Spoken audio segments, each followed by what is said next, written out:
seminar on public policy sponsored by my Department of Political Science. It's entitled Politics, Prejudice, and Truth: How the Kennedy Assassination Created America's Obsession with Conspiracy Theories. The Woelfl Seminar was established in 1981 in honor of Reverend Paul A. Woelfl, S.J., the founder and longtime chair of my department. The purpose of the seminar is to provide an academic forum for the discussion of important contemporary issues of public policy. Father Woelfl was a regular attendee of this seminar series until his death in 2011. With the 2023 seminar, we have decided to commemorate the 60th anniversary this month of the assassination of President John F. Kennedy. And probably no one in Northeast Ohio and beyond is more qualified to talk about these events, the events of that fateful day, than our speaker today, Judge Griffin. Judge Griffin is a lifelong resident of the Cleveland area, a graduate of Shaker Heights High School, Amherst College, and Yale Law School. He served for 30 years as a Cuyahoga County trial judge. In recognition of the 60th anniversary of President Kennedy's assassination, he has written a recently published book entitled JFK, Oswald, and Ruby: Politics, Prejudice, and Truth, published by McFarland and Co. Judge Griffin is a former assistant counsel to the President's Commission on the Assassination of President John F. Kennedy, popularly known as the Warren Commission. He had primary responsibility for investigating and writing the report on whether Judge Ruby was part of a conspiracy to assassinate President Kennedy, Lee Harvey Oswald, or both. For this year, we've chosen a slightly different format for our seminar. Given the gravity of the topic and its relevance for our society today, we have asked two distinguished JCU faculty members with expertise on this issue to weigh in on our discussion. They are Dr. Margaret Farrar, Professor of Political Science, who teaches a course entitled Politics and Conspiracy that analyzes the role of conspiracy theories in our notions of reason, decision-making, and democracy. She will act as chair of this panel. Dr. Brent Grossman, Professor and Chair of the Russell Department of Communication, was the longtime director of the JCU debate program, under whose leadership John Carroll debate teams have won 4 national championships. Dr. Grossman wrote his dissertation on the Kennedy assassination and its aftermath. He will act as primary discussant of Judge Griffin's presentation today. Lastly, I wish to note that Judge Griffin's book is available on Amazon as well as locally at Barnes & Noble, Loganberry Books, and Apple Tree Books. Without further ado, Judge Griffin, the floor is all yours. Okay, thank you very much for this.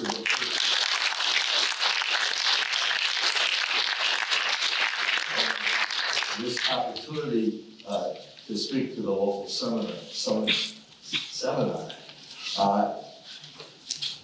Although most of those whom I think are here would have no memory of the event 60 years ago. There are a few that do, and I want to start, if you would, by letting you know what happened in Boston when it was announced that President Kennedy was assassinated.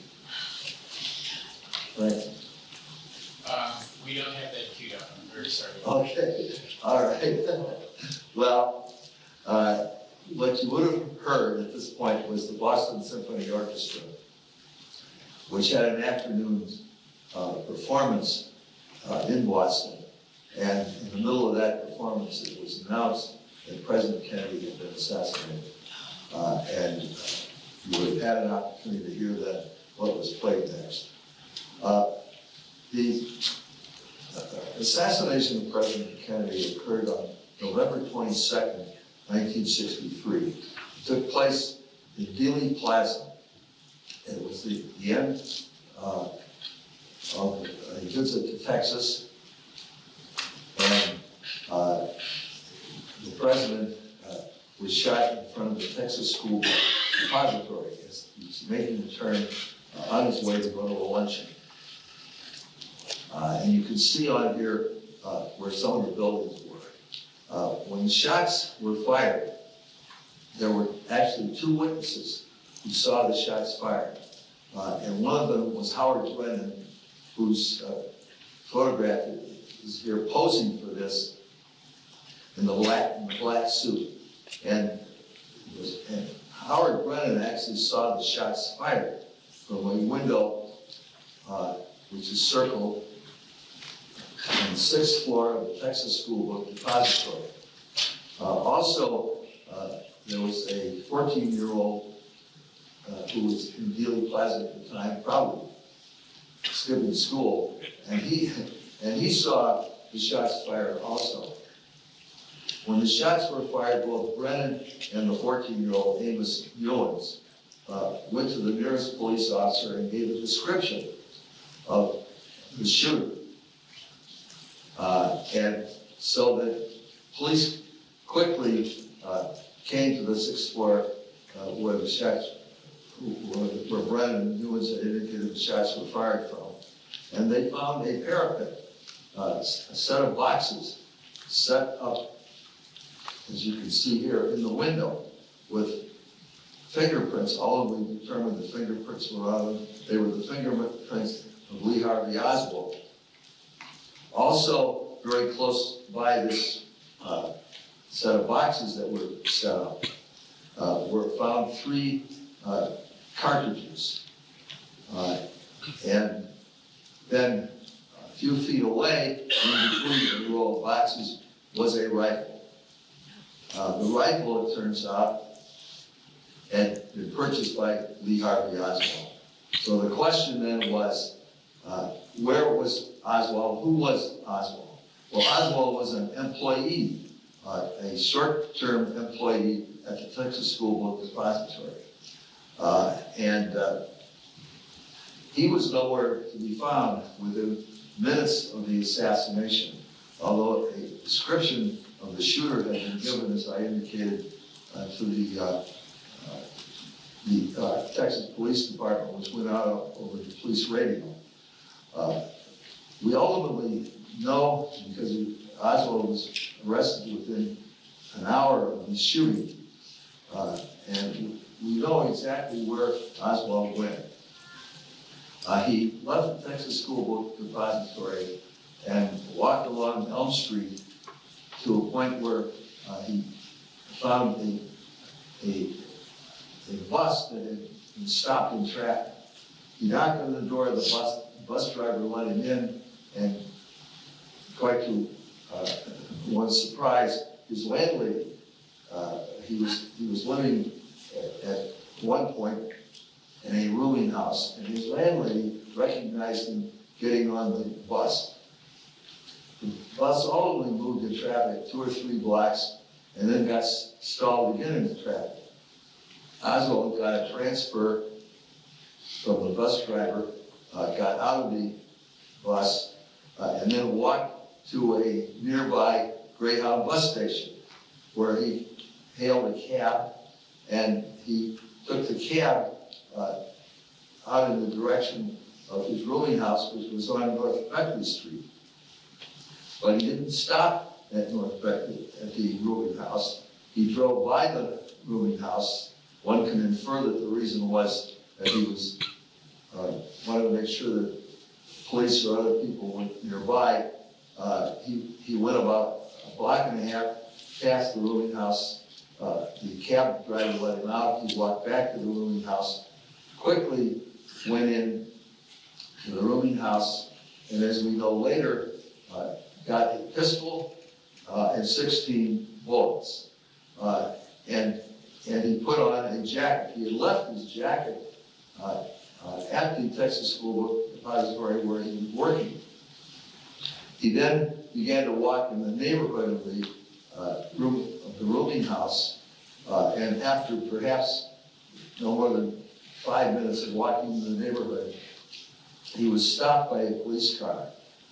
For what reasons we don't exactly know, but we can infer that since he was close to the description that had been given of the shooter, that the police officer, who was in a one-man police car, stopped Oswald because he suspected that he might have been somebody that met the description. When the police officer whose name was J.B. Tippett got out of the police car and walked around to the front of the car to interview Oswald moved toward him and fired 3 shots into his body. And then when Tippett dropped to the ground, he went to where he was and fired the final shot in his head. That's murder number two, within a period of, as we know, less than 45 minutes, probably less than a half hour. Oswald then fled. The witness to the shooting grabbed the Tippett's radio, notified the dispatcher that that Tippett had been shot. Police cars were alerted to the shooting and began to come to the area. Meanwhile, Oswald fled to a retail street, also took off his jacket, which was ultimately found in a nearby field. As the police sirens began to sound from the cars that were coming to find Tippett, Oswald ducked into the entranceway of a shoe store with his back to the street, and he was noticed very quickly by the shoe store manager, who could hear the sirens also. He became very suspicious of Oswald because he was not facing the street. And when the sirens then went past, Oswald went back out onto the street, and the manager followed him.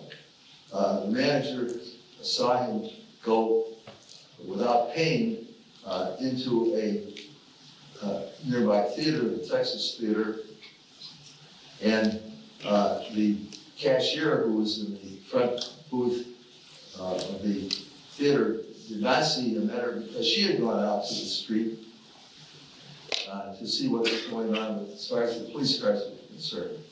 The police quickly arrived, and Oswald went into the theater. The police cars quickly arrived. 6 police cars showed up with officers. One of the people in the theater caused the lights to be turned on, and when the police when the manager of the shoe store pointed Oswald out to the police, the police came to him, and as the police came for the purpose of questioning and grabbing him, Oswald pulled out his pistol, attempted to shoot the arresting police officer. The officer fortunately put his hands on the gun, stopped the gun from being shot, and so Oswald was arrested within an hour of the shooting of President Kennedy. Those are the basic facts, and I think if we have any lawyers in the audience here, I would ask them what kind of a case you think you had. You have a couple. Yeah. I don't know if you're going to speak up. Okay. You have a couple lawyers. I can't see who was saying. Anybody want to respond? Okay, I'm not hearing anything. Okay. I think it's a pretty good case. Chief Justice Ward told us, and the Chief Justice, who ultimately became the chairman of the Warren Commission, told one of us at the time they were talking to him that he had been the county prosecutor in Alameda County, which is Oakland, California, for 10 years, very highly respected prosecutor. He said that if he had tried the case, he would have won it in 3 days. Oswald immediately became the attraction then, and what you're seeing here are very kind of swarm of police officers and news media people around him, because as we get into the politics of this thing, the city manager of Dallas allowed and instructed the police to allow the news media to have complete access to the hallways. So no one was kept out of the police station. And whenever Oswald came to be questioned by the police, he had to go through a bevy of news people, and people would throw microphones in his face, asking him to say something, and so forth and so on. After 2 days of questioning, with 12 hours of questioning approximately, it was announced that Oswald would be transferred from the Dallas police station to the Dallas County Jail. And what I should have said right at the beginning here is the assassination of President Kennedy was not a federal crime. There was no law at the time that made it a crime for somebody to kill the president. Since it took place in Texas, in Dallas, Texas, it was a Texas crime. So the initial investigators were Dallas police officers, Dallas detectives, the Dallas deputy sheriffs, and the federal investigators, the FBI, the Secret Service, and so forth, were simply consultants and assistants. But the primary investigation was in the hands of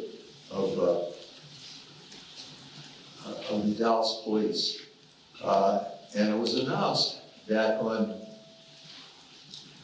at approximately 10 o'clock on Sunday morning, Oswald would be transferred, but no sooner than that would be transferred to the Dallas County Jail. And lo and behold, who was present? He was not transferred, however, until almost 11:30 that morning. And here's what we see and we saw all of this on television, the shooting of Lee Oswald by Jack Ruby. Now, why did Ruby shoot Oswald? How did this come about? The truth, that part of the story is that Oswald was Ruby was I might say, the first private conspiracy investigator. And why did this happen? At the time that the president show the Weissman ad, if you will. On Monday morning, when the president was coming to Dallas, on Friday morning, when the president was coming to Dallas, there was a full page, although it said, welcome Mr. Kennedy to Dallas, it is not a welcoming advertisement at all. It's a set of questions there, all of which attack Kennedy for various foreign policy issues, and is signed with the name Bernard Weissman as chairman of a committee which really only existed because of the people who paid for the full page ad. I think there were 4 members of the John Birch Society who paid for the full page ad. And Ruby was upset about this to begin with because Ruby was very fond of President Kennedy. Jack Ruby, who was Jewish, whose name had originally been Jacob Rubenstein, did not believe that somebody by the name of Bernard Weissman, which he recognized as a Jewish name, would possibly sign such an ad. And he thought that Weissman was not a real person. Then when the president, when when Ruby learned that the president had been killed, he thought that the black border that is on this ad was somehow connected with the assassination, that the black border kind of foretold the assassination. So Ruby then believed that really an anti-Semitic group was behind the assassination of President Kennedy, and that Jews would be blamed for the assassination of President Kennedy. So he set out to find Weissman. And after going to temple services, the next thing he did was, did he show that the close sign on his nightclub? Keep going. There we go. Ruby closed his nightclub. Jack Ruby operated a striptease club, and he closed the striptease club and went to services that Friday night. And then, being a friend of police officers and wanting to get as close to what was happening in terms of gathering information at the time, he bought 6 corned beef sandwiches, went to the delicatessen, bought 6 corned beef sandwiches, 6 bottles of pop, and went to the police station for the purpose of getting access to the police station to kind of be close to what was going on. The police officer told him they didn't need the corned beef sandwiches, but let him in because he said that he was a translator for the Israeli press.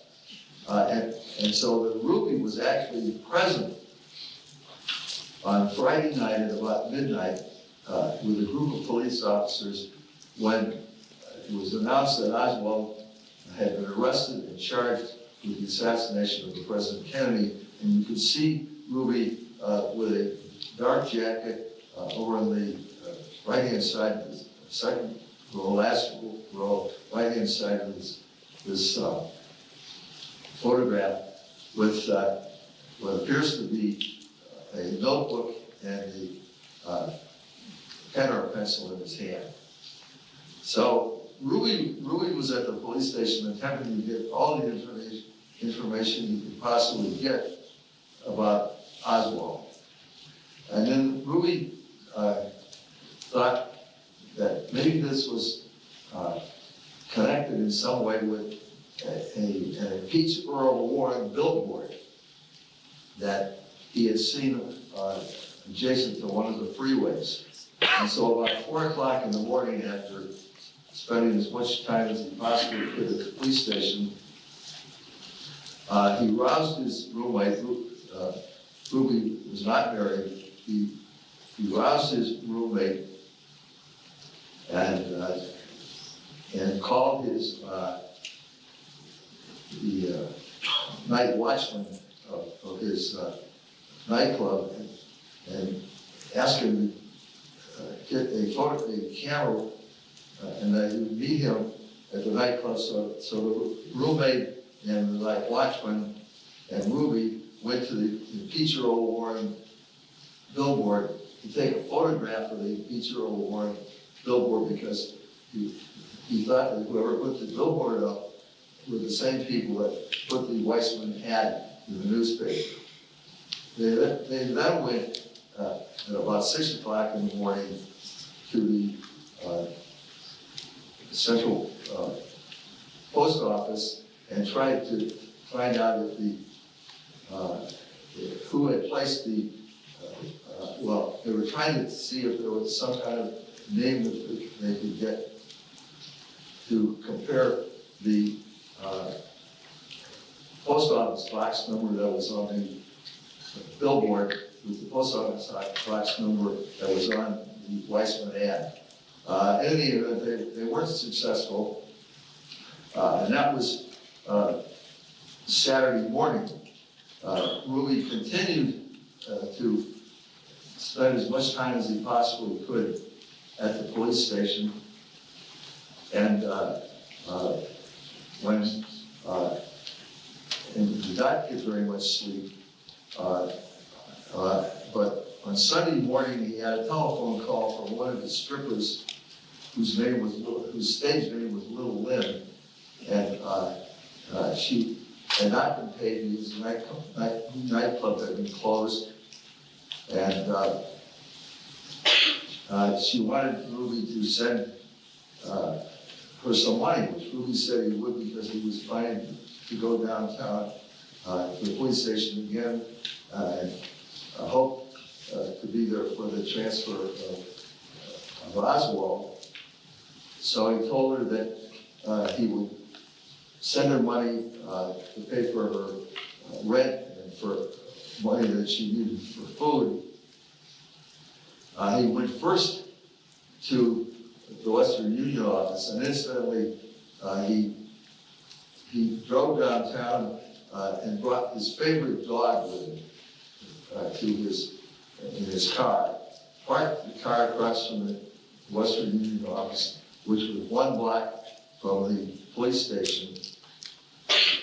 Went into the Western Union office without the dog, waited in line for another patron at the Western Union office to send whatever telegram had to be done, then sent the $25 money order to Little Lynn, and we know that money order was sent at 11:17 on Sunday morning.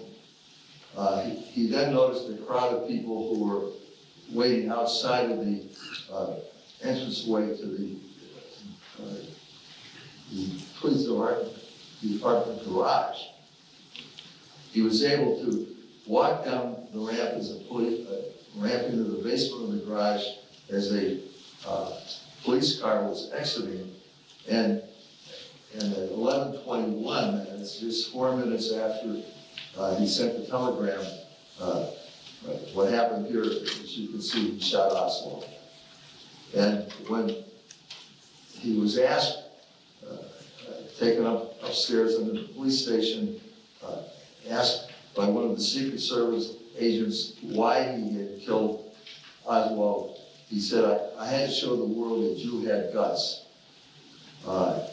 His basic reason, I think, for shooting Oswald was because he feared that Jews would be blamed for the assassination, and that the assassination of the president, and that if he could be the avenger to the person accused of shooting Oswald, then Jews would not be blamed for the assassination.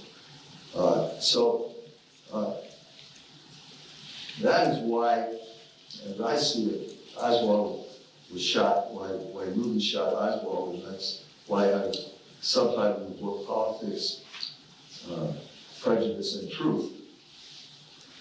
Well, with Oswald shot, there was not going to be a trial, and therefore the question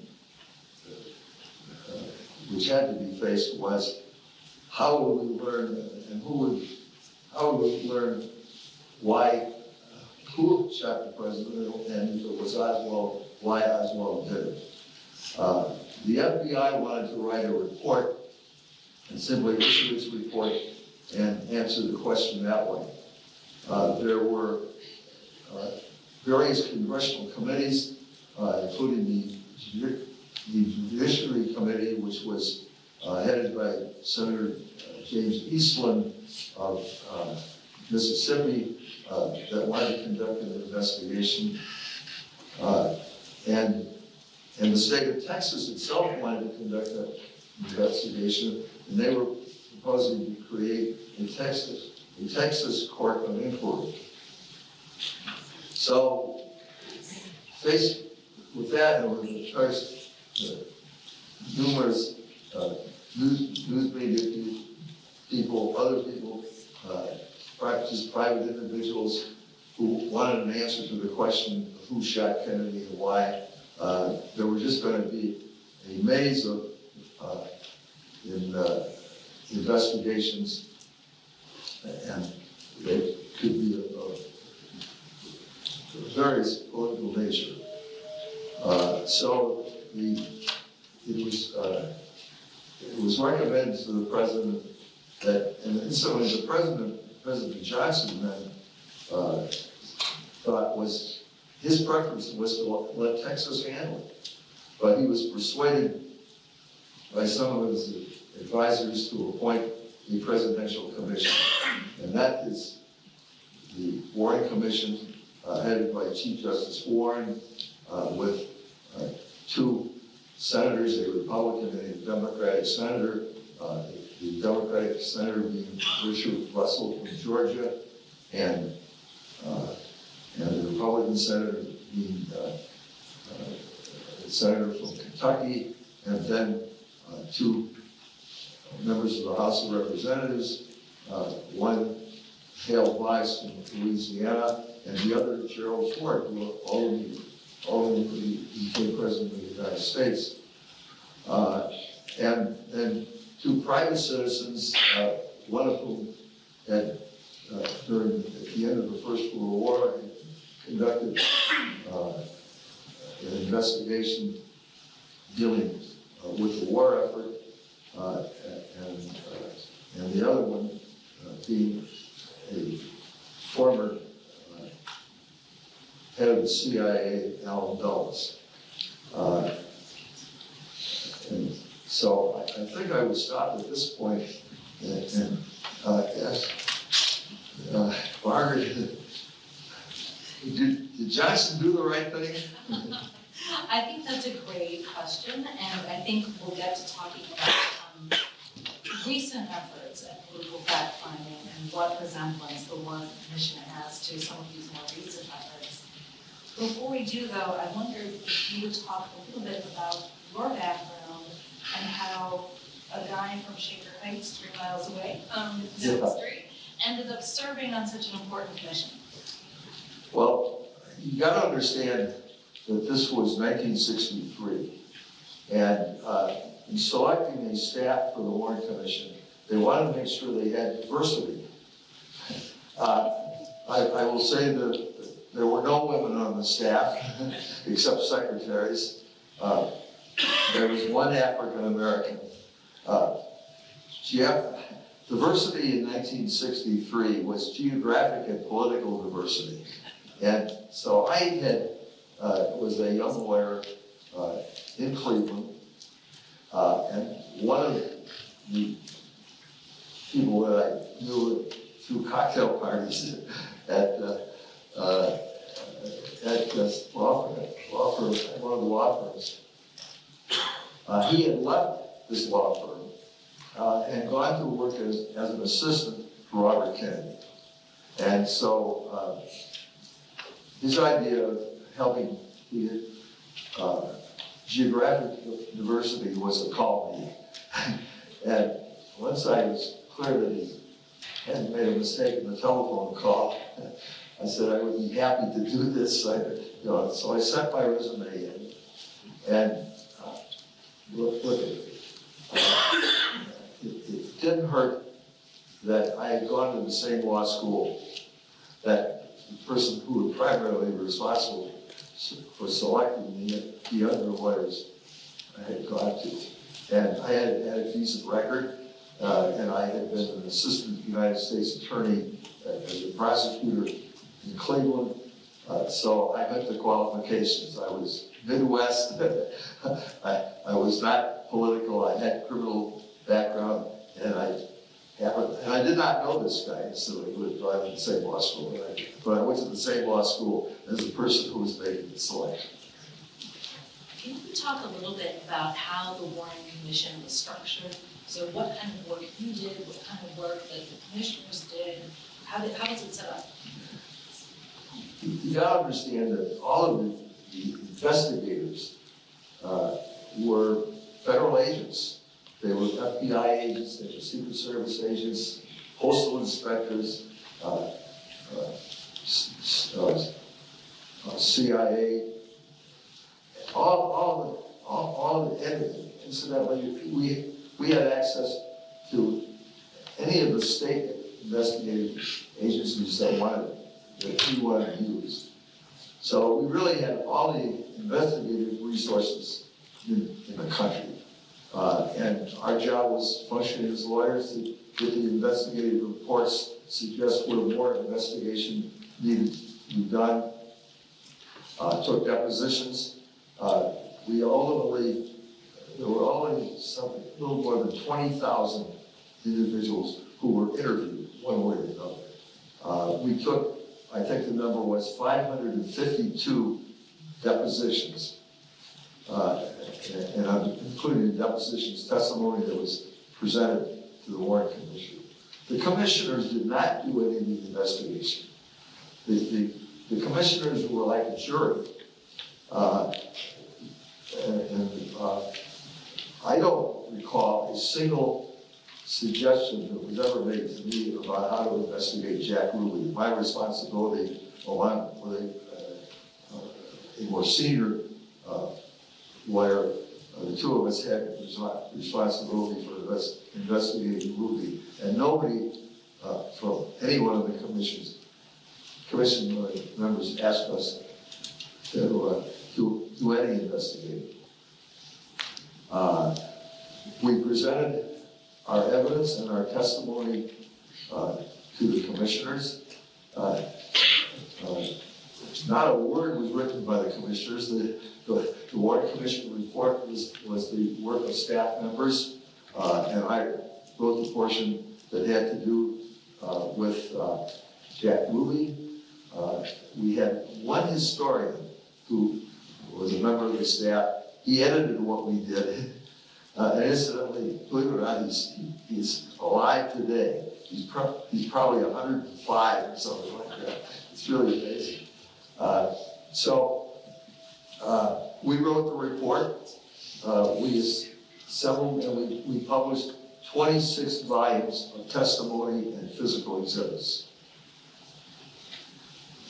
So, May I jump in? yes. I don't have a microphone. Can you hear me? Yeah. Excellent, thank you. So, one of the things I think is interesting is we ask, where do these conspiracy theories come from? And you've presented a very simple open and shut case, right? With an 868-page document with 26 volumes of evidence, with more than 1 million pages of additional evidence that has never been revealed to the public. Actually, that's not quite true. Most of it got revealed in the 90s, but for 30 years didn't get revealed to the public, right? That's right. But it's fully revealed with the exception of maybe, I think it's about 3,000 pages, of which there were redactions. There are names and places that are not available to the public. But everything that we relied on had been published in the original 26 volumes. And while you know, as we've had this conversation, that I agree with you, I'm beginning to try to spin away from where this conspiracy can begin, right? If I've got 26 volumes of evidence and 1 million more pages I'm not revealing, and it seems like it's a lot more complicated than this open and shut case, and we primarily are arguing about who, when the question that you've asked a couple of times here today that never gets explored nearly as much is why. Can you begin to see how this all begins to spin out of control very quickly? Does that make sense to you? Yeah, and let me say that it began to spin out of control in about 2 weeks. And that is because a name that may be familiar to some people, Mark Twain, decided that he was going to write the Oswald brief. He was going to be defense counsel for Oswald. And he published within 2 or 3 weeks of the death of the president, sometime in December, an article challenging what he read in the newspaper and suggesting that Oswald was innocent. He ultimately wrote a book called Rush to Judgment, which I thought was kind of an anomaly.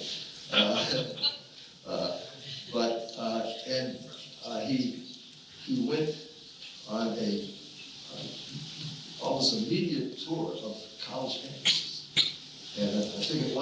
claimed that he had spoken at something like 82 college campuses. And so he had a purpose that, doesn't even relate to the kind of, to the 26 volumes of evidence that we have. It's also true, as you mentioned a moment ago, that you've got different people writing different sections. You do have a historian piecing it all together. But there are going to be slight inconsistencies that occur just because of the sheer size and the number of people contributing information, which can then be used to weaponize, right? Sylvia Meager's book that comes out in 66. Yeah. Yeah, which you clearly know. But for those of you who don't know, Sylvia Meager does a nice job of trying to find every inconsistency, but with a name like accessories after the fact, pretty clearly has a bias here that she's articulating, right? Can I ask just how that feels? I mean, there's a personal attack just in the title. Well, as I said earlier, at our first staff meeting, the Chief Justice said to us, "Your only client is the truth." And we wanted to find a conspiracy. I've said some people before, if I could have found a conspiracy, I would have been a senator from Ohio and not John Glenn. And somebody was, yeah, you'd have been president. So we had a real desire to find a conspiracy, and we do, incidentally, our nation's safety was on the line at this time. If there were a conspiracy and we had not found a conspiracy, we would have failed. So yes, when I hear people accusing us of being accessories after the fact, or of trying to conceal something, or having had a bias before we started, and I did have a bias in fact. I didn't trust the FBI. I worked with FBI agents, and I had some reasons to be aware that the FBI was totally frightened of the boss, and we did it that way. There's what evidence we have now how frightened one of them was. Two of them was. So I went at this with a perspective of skepticism, not being prepared to believe anything that was given to us, and I didn't have a bias. I thought that in all probability it was not a Marxist, as Oswald, as we all know, was a Trotskyite, and I don't know what this means to our audience here, but he had served 3 years approximately in the Marine Corps, and then when he discharged from the Marines, immediately went to live in Russia for 2.5 years. He came back, he married it. I think the best thing he got out of his Russian experience, aside from becoming very dissatisfied with Russia and very unhappy with the Soviet system, was Marina, his 19-year-old bride. But yes, I thought my initial reaction when I heard that the president had been shot was those damn segregationists. Because what was happening in 1963 was not the Vietnam. There was a war going on in Vietnam, but that wasn't our focus of attention. The biggest source of discontent in our country was what was happening with respect to racial integration. So I thought, and there have been two very prominent acts of violence during 1963. One was Medgar Evers was assassinated. It was an NAACP Mississippi black man who had been trying to get people in Mississippi registered to vote, and the other one had to do with a bombing in September of 1963 at the 16th Street Baptist Church in Birmingham. And so my own reaction was, it was something related to the civil rights movement, and it was segregationists who were opposed to Kennedy. The second thing, my skepticism was, as I indicated before, my experience with FBI agents was that they were, I think, very good, very professional and whatnot, but that they were frightened of the boss. They were frightened of J. Hoover, and Hoover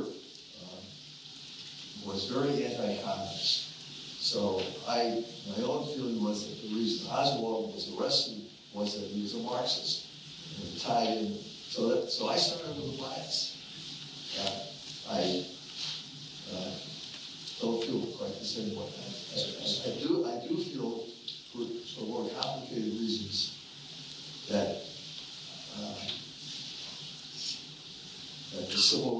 that violence in the civil rights movement was a motivating factor, a complicated motivating factor with Oswald. Can I follow up on that a little bit? Sure. Because one of the things that I thought was really interesting in your book was how central racial politics was to all of this. And it's not, when you think about Kennedy and conspiracy, we think about like the mafia or Cuba or, any of the under 522 people or whatever it is. But we don't often think about the relationship between racial violence and the assassination and Oswald's motivation, which you spell out so clearly here. Could you talk a little bit about that for the audience? I'd like to. Yes, good. I think in order to understand what was going on with Oswald's motivation, you have to begin in June of 1962, after he had left the Soviet Union and come back to Albany to live in Dallas.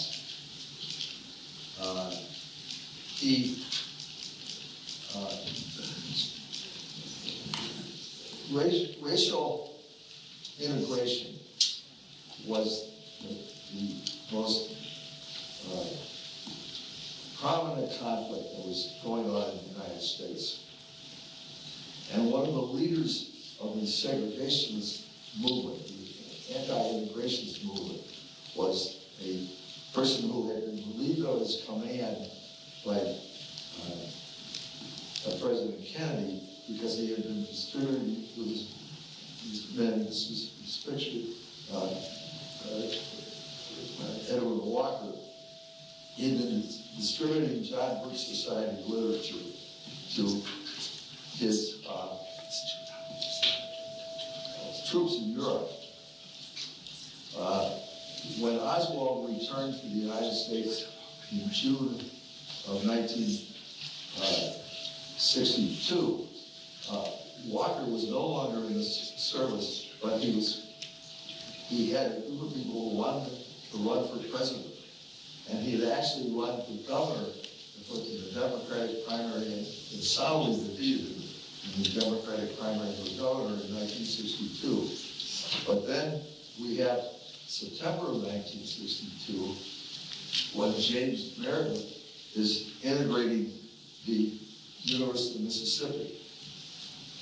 General Walker went to Oxford, Mississippi, and led a crowd, this may sound familiar to some people, led a crowd of protesters, urging them and trying to stop the integration of the University of Mississippi and stop Meredith from integrating the University of Mississippi.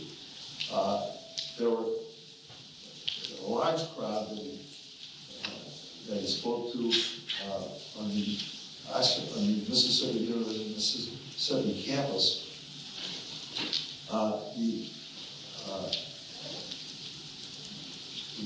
Mississippi National Guard was called out. There was violence that occurred. Three protesters were killed. 100 National Guards people were injured. And the person who gave the speech who set that whole thing up was General Walker.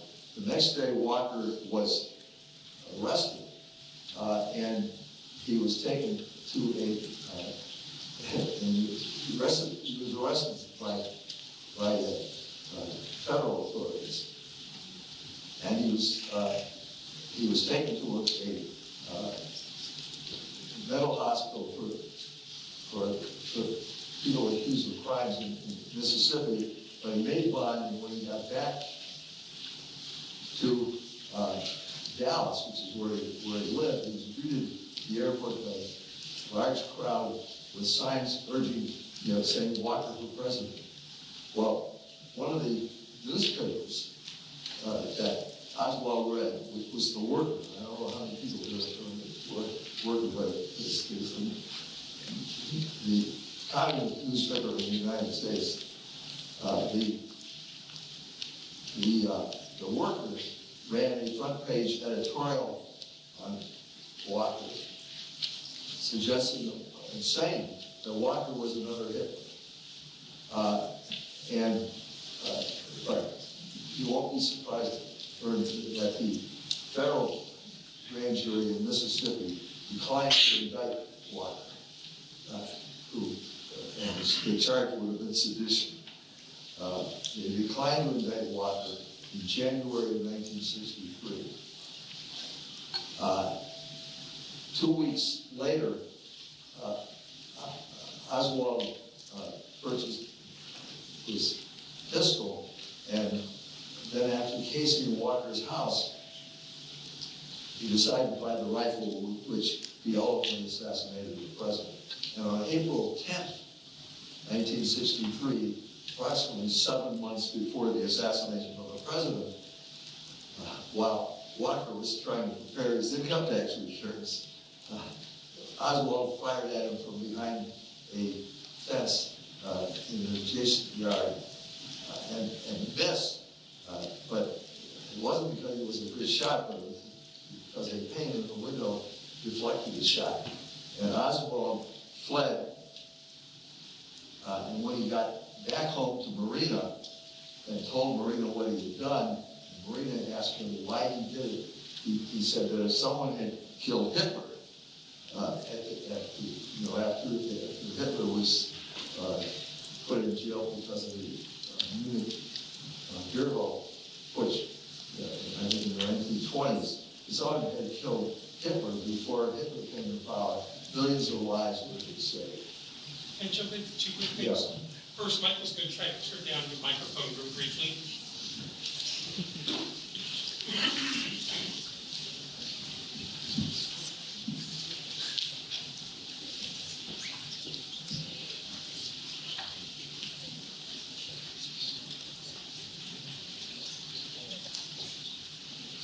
Try and get rid of a little reverb.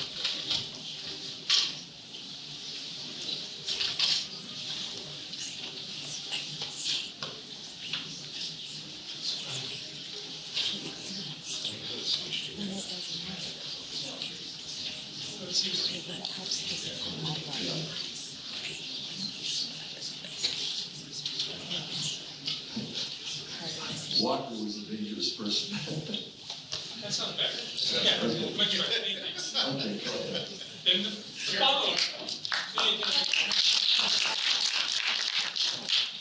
Now here's the obvious follow-up question, if I may then. So if Oswald wanted to kill Walker because he viewed Walker as the next Hitler, certainly he didn't think Kennedy was the following Hitler that needed to be killed. So what would have been his motivation for shooting Kennedy? It's related to Walker, but it's more complex. Marina persuaded him, when Marina was aware that he was trying to kill Walker, Marina persuaded, Marina's with Oswald. Why? Marina persuaded Oswald to move to New Orleans in order to get him away from Washington. But New Orleans was simply a way station for Oswald. Oswald would use New Orleans as a way to build a dossier for himself that he could take all of the Cuban embassy in Mexico City in the hope that he would be admitted to Cuba. Given the visa in Cuba. They turned him down. And it was late September where he went to Mexico City to the Cuban embassy. He returned to Dallas on October 3rd. What is this? 7 weeks before the assassination. And his second child was born approximately 2 weeks later. When Maria was in the hospital with the baby, he didn't go to the hospital. He went to a Walker rally, which was, I think, on October 20th. And the purpose of the Walker rally was to persuade attendees at the Woelfl rally to go to the next day to a speech by Adlai Stevenson, who disrupt the speech. And in fact, there were probably more people at the Stevenson speech who were from the Woelfl rally than anybody else. But in any event, they did disrupt the Stevenson speech. And as Stevenson was leaving the speech, a Walker supporter struck him on the head with a protest sign. That made national news, and we know that Oswald was aware of it because he went to an ACLU meeting 2 days later and spoke about his having attended and what he had seen there. But in any event, the Dallas authorities and the advisors to Kennedy were very afraid, not that somebody like Oswald was going to do something to Kennedy, but that the Walker people would do, and I don't think anybody thought that Walker people would kill anybody, but they were the danger for Kennedy. And the other thing we know is that, I'm not going to go into details on this, but we know that that Oswald's marriage was falling apart. And we also know that he had a short-term job, and that he was fired previously, and it was difficult for him to hold jobs because when people found out about what his politics were, they weren't sympathetic to him. And there was also a problem with the FBI, to such a nature that on approximately 10 days before the president was shot, Walker went to the FBI, and we can talk about this later, went to the FBI office in Dallas and left a threatening note for the agent, James Posty. Also, I think it's some, I may have misheard. I thought you said walk did this. No, Oswald did this. I'm sorry. He left a threatening note for Hosty, and which was approximately 10 days before he assassinated the president. Well, look, if Oswald were thinking about assassinating the president 10 days before when he left the Northwood hostage, Is it reasonable that he would have left a threatening note for Hosty? His concern with Hosty was that Hosty was really on his back and was trying to interview Marina. So there were a lot of personal factors here that were totally related. And the bottom line of what I'm trying to get to here is that his life was falling apart at this point. And so that he did believe, and in fact, many of the Walker's supporters, when the president had been shot, feared that it was one of their allies, one of their supporters who had actually shot Kennedy. So there was every reason for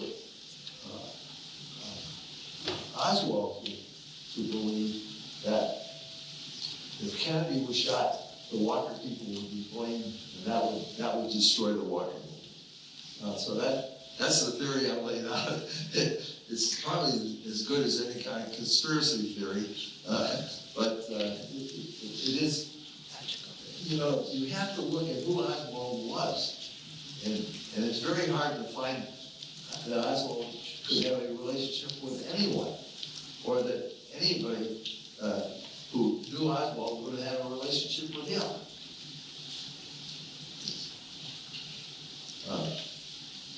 So go ahead.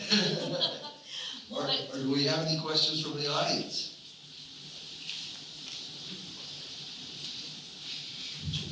Yeah, I was just wondering, is it possible that Oswald was working for the CIA? I don't know if you saw over the weekend there was an article about, JFK's assassination that was actually in New York Magazine, and it was really an article about a journalist who was digging into all of the CIA sort of happenings. And one of the claims of the article is that the CIA didn't provide the Warren Commission with the full body of evidence, that they either withheld things or redacted extensively. And so I think also the implication of the article, and it's been a long time since I was deep in this material, but one of the implications seems to be that, there were all these weird things happening with Oswald that maybe sort of shimmer with espionage. You're absolutely right that the CIA concealed important information from us. The information that was important that they withheld from us was that at the very time that Oswald was shooting Kennedy, a CIA agent was meeting in Paris with a Cuban person. We're not sure whether he was kind of working both ways or not. But in any event, trying to develop a plan to assassinate Castro. So they concealed from us the fact that from even the Eisenhower years, the CIA had been trying to get someone to assassinate Castro.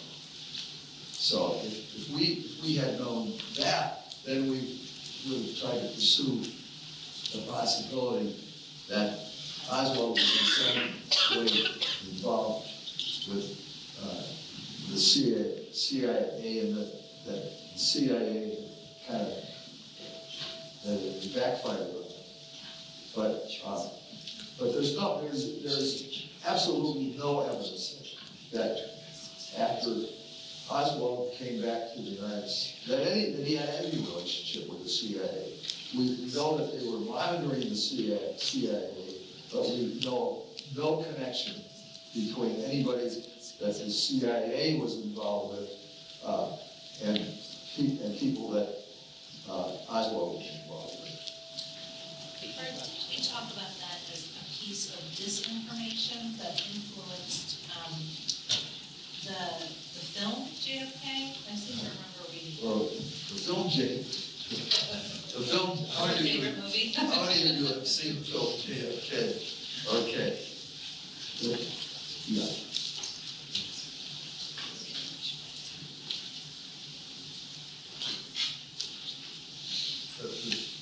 JFK was based on a book that was written by a New Orleans prosecutor, Jim Garrison, who had tried to prove that there was a CIA type of conspiracy that was connected with Oswald.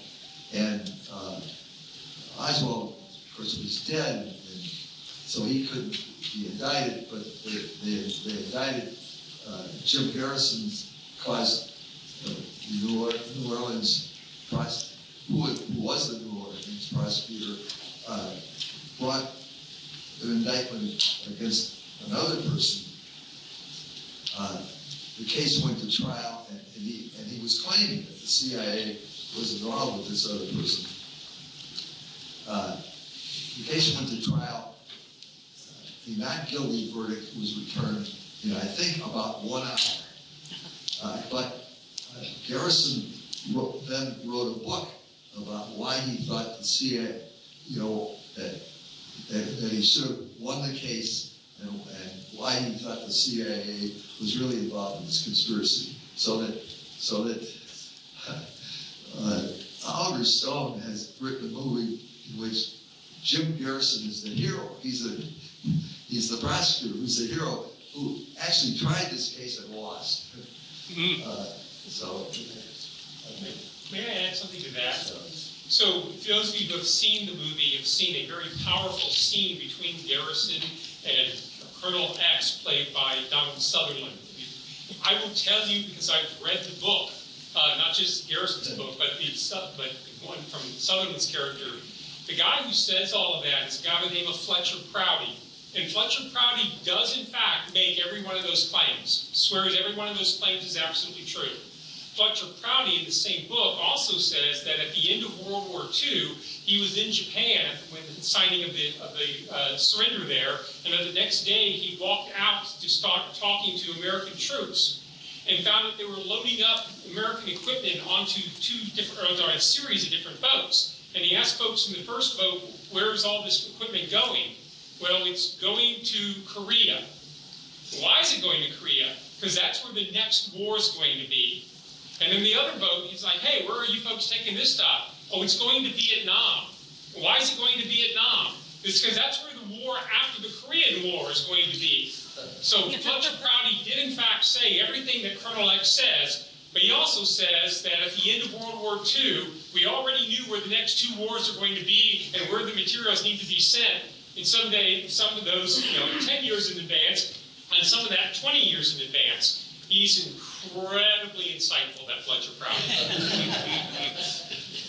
Well, my follow-up question to this then, obviously, and it's for Dr. Grossman and you, is, given this open and shut face that you painted for us, given these compelling individual motivations that you ascribe to Oswald and to Ruby, why the staying power of this conspiracy? Why does it keep coming back?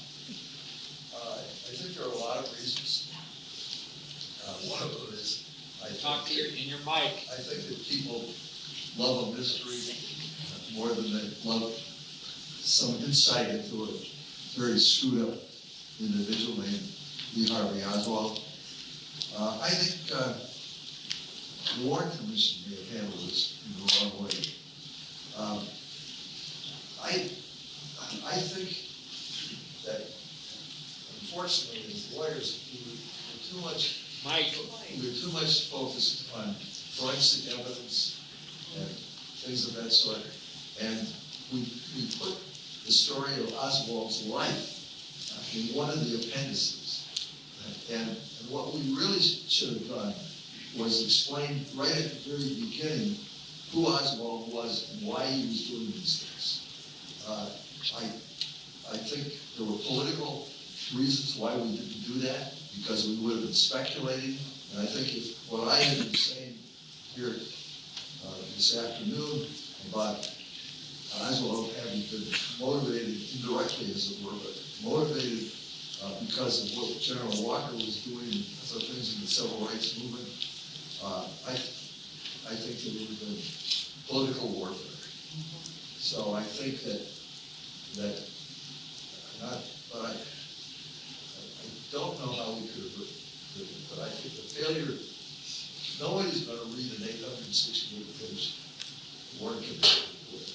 It was the sole purpose, practical purpose of politics was to buy Lyndon Johnson time to focus on the civil rights and other Kennedy legislation. That I think what we clearly did, there were no press conferences that were ever held by the Warren Commission. There was no public testimony with respect to anybody who testified before the Warren Commission, with one exception. You want to guess who that was? Mark Lane. Mark Lane asked, and there was newspaper reporters were there, so he got press coverage. But otherwise, there was no press coverage for what the Warren Commission was doing until the report was issued in late September of 1964. In the meantime, the civil rights legislation of 1964 was enacted. And that was Kennedy, in other words, Johnson wanted to keep the Kennedy assassination, the facts of the evidence of the Kennedy assassination out of the public sector until he got his legislation through. So I think that there was politics in this. Absolutely. Yeah.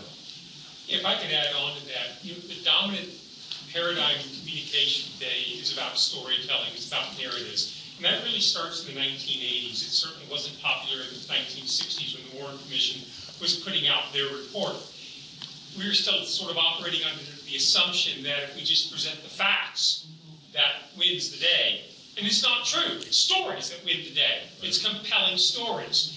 And the Warren Commission has way too many facts for a simple story and doesn't really tell the story, which provides them plenty of ground for other people to tell compelling stories and to cherry pick the facts that they want and the inconsistencies that they want to tell ever more increasingly wonderful stories that may not have very much to do with the truth anymore. And so when I have an option between a dull presentation of something that just seems too simple, really, this all boils down to one guy, sort of his life is collapsing and he was able to take down the most powerful man in the world with a rifle from a book depository, and then somebody else who felt that impressed or overwhelmed by all of this took him out on national TV the next day with a pistol? How does that happen? Versus these really complex, wonderful stories I can tell, picking the evidence, and I don't even need to pick the evidence, I can always pick the absence of evidence, right? To then lead in. I mean, let's face it, how odd is it that Lee Harvey Oswald defected to the Soviet Union and that he was allowed back into the United States, and he did both of those things during the height of the Cold War, and then was able to get close enough with the rifle to kill the President of the United States. That just doesn't make sense, even if it's true. Yes. So as we talk about the basic facts of it and how it's pretty concise and in a nutshell, if you were to say, here's what happened in 5 sentences, and you said that you primarily were supposed to be everyone was focusing on Oswald, where your job was to do the background on Ruby, was that correct? That's right. So, and Ruby thought that there was some, who was Jewish, right? He thought that that newspaper article indicated that it was going to have something to do with being, like, I didn't understand that. I guess that part of it and his motivation within to it. Okay, let me say, give us more details. First of all, strangely enough. Mike. Okay. Strangely enough, after Oswald tried to kill Walker on April 10th of 1963, within about 2 weeks, there was a wave of anti-Semitic vandalism because Walker's supporters believed that somebody who was Jewish had tried to assassinate Walker.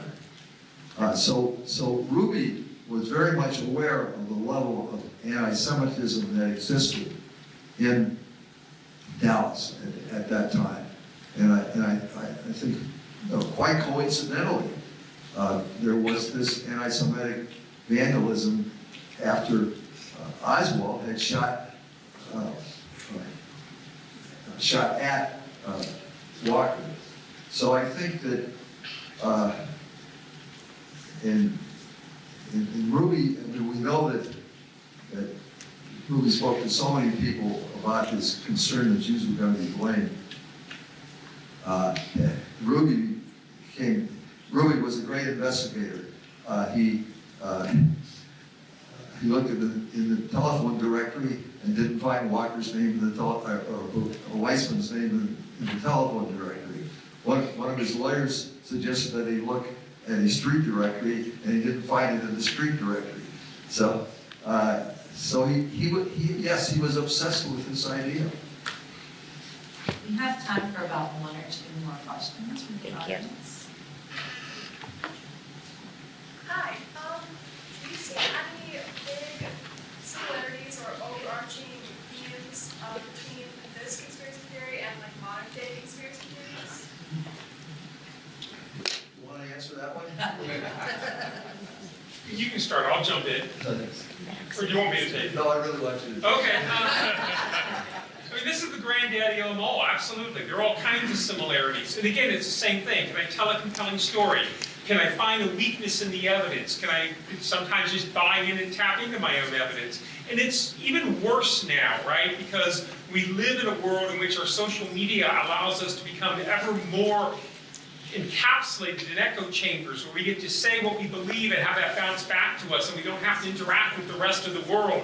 And so people will tell you over and over again, but of course you're right, that makes sense, right? And so we will see more and more of this come out until we can find some common ground. You know, we live in a world now, you go back 8, 9 years ago, when we start to, it's maybe not quite that long, we start talking about alternative facts. If we can't even agree with the facts are, much less how to interpret the facts, it's going to be really difficult for us to find the common ground that we need to be able to identify the veracity and the truth behind these stories. When we can't do that, conspiracy theories will run amok.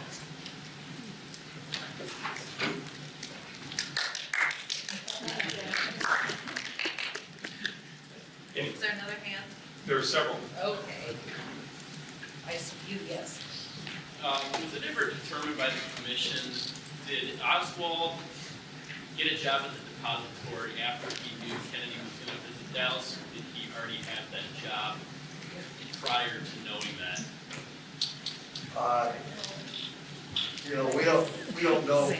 We don't know when Oswald first knew that Kennedy was coming to Dallas.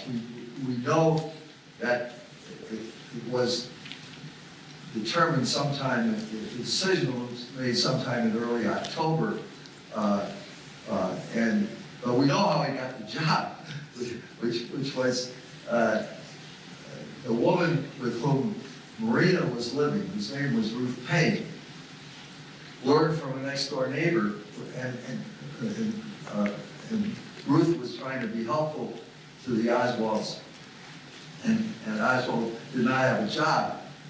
So Ruth Payne, Marina's friend, learned from a next door neighbor that there was probably a job opening at the Texas School Book Depository. And so she called and found out that Oswald found out there was a job available. And incidentally, he could have been placed at one of 2 different sites because they had 2 particular school depository locations. He could have been on the motorcade route, or he could have been in another building that wasn't on the motorcade route. So he got his job completely by coincidence. And it had nothing to do.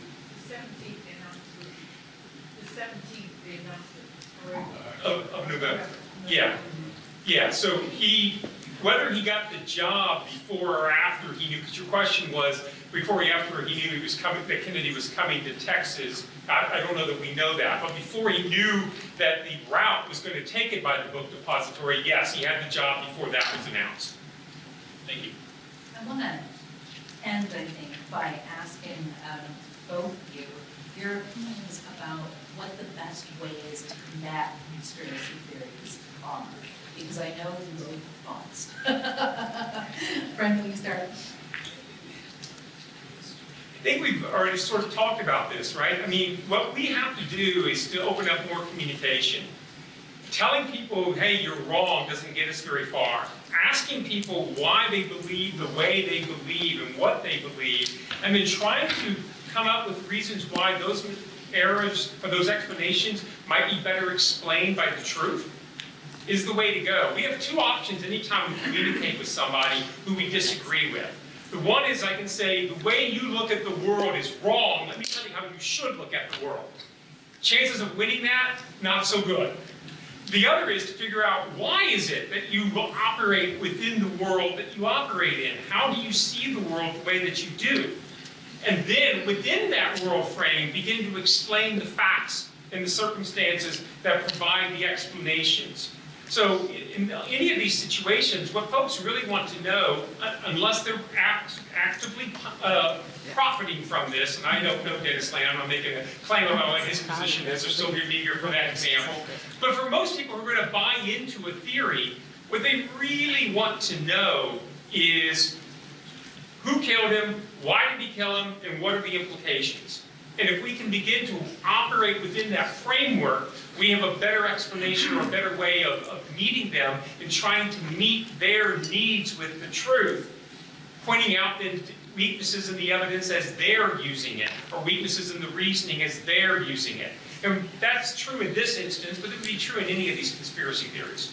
Except people who Margaret, I'd like to accept throw the it. question back to you. Oh, no. Well, everything that Brent said, but I would also add to that I'm very pleased to say that people are not immune to facts, right? Right. Even in this day and age, people are not immune to facts.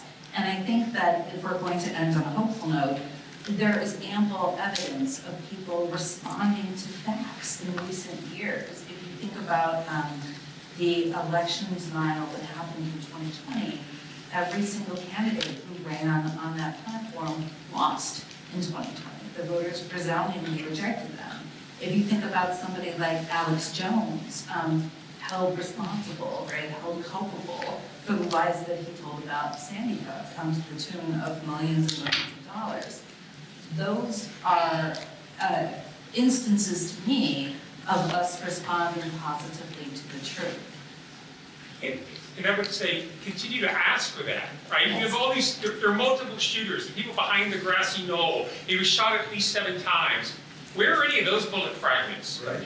Where is any of the forensic evidence of a bullet entering Kennedy from this direction? Where is that evidence? Because we have the evidence the other direction. Where is the evidence that says what you're saying? Where is the eyewitness who identified someone behind the grassy knoll? We have the bullets up on the 6th floor of the book depository. We have the casings. Why don't we have those behind the grassy knoll? Well, and I also like to say something about journalistic ethics. And I'm not sure what code of ethics there is. I'll be critical for, if you don't have a code of ethics, that would be fine. The Society of Professional Journalists has a very strict code of ethics. But I feel that that people who write about these things have a duty to look at both sides and to ask the question, do I have all of the evidence that I need? Are there reasons that are contrary to this? But unfortunately, we have writers and book publishers, and maybe it's a joint responsibility. I know what different publisher. And like, the question always had to do with, do you have something new to say? Well, I have a lot new to say here, but it's very complicated. Do you have any new facts? A new sensational bit of evidence? No, there's nothing that I've written here that is new. But it's a question of trying to look at all of the evidence. And newspaper reporters are inclined to think that they've done their job when they simply quote the competitive ideas without looking at what the facts are behind the competitive ideas. And there's a book out right now that I'm very much aware of, in which someone is now claiming that the bullet that went through the president's neck or hit the president in the back of his neck, he actually found on the back seat of the presidential limousine.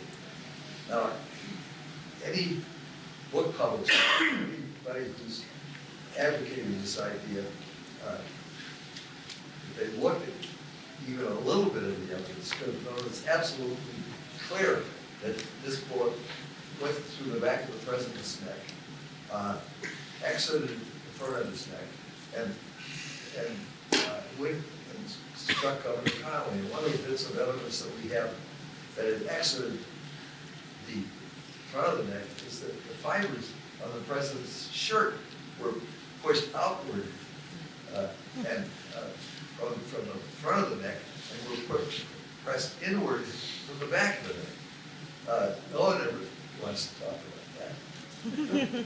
So, but because someone is claiming now for the first time in 60 years, so this guy has not made the claim until the book was published about a month ago.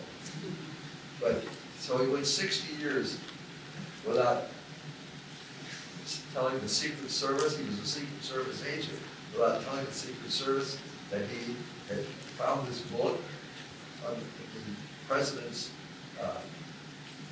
limousine, that he had carried the bullet from the limousine and placed it on the president's stretcher in Parkland Hospital. Come on, you know, wait 60 years, and but this guy gets published. It's made the front page of the New York Times. And you know, so I think that publishers and journalists have an obligation not to even publish this stuff. Well, I am very grateful for your attention tonight, and we are very grateful for having Judge Griffin with us, so thank you for Thank you sharing all. your